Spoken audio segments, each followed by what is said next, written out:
What would you do with $1,000? All right. So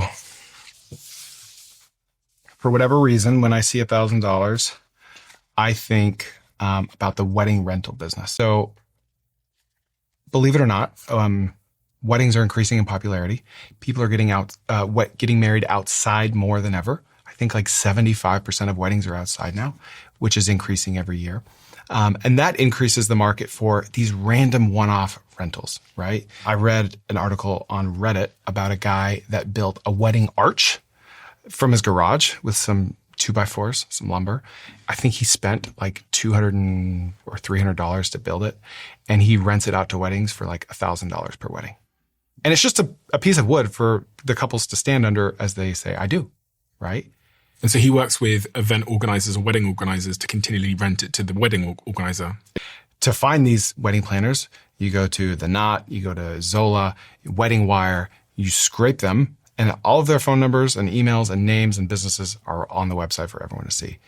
And you just start reaching out. And one contact could be one wedding a week. So there's a lot of people nowadays making money with local email newsletters. But people are using local Facebook ads.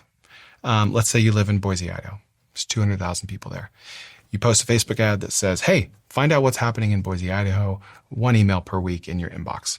You can acquire a subscriber for about 50 cents from Facebook or Instagram, okay?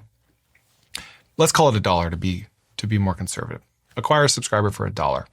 If you sell ads inside that email newsletter, you can charge about 50 cents per month per subscriber.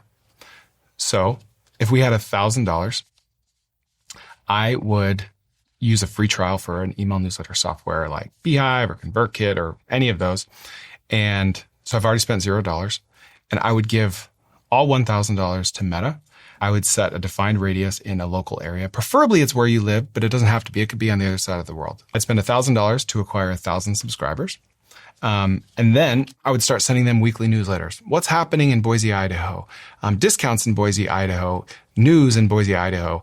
I would not use ChatGPT to write it. I would write it myself in my own natural language, whether I'm a good writer or not. Why? Because it needs to feel personal. It needs to feel like a local is writing it. Not like an author, not like ChatGPT. And then I would use those same subscribers to source sponsors. So Bob's Car Repair owner is potentially in your list. There are 10% of all adults are business owners, right? So if I have 1,000 email subscribers, 100 of them are going to be business owners, are going to be potential sponsors to my newsletter.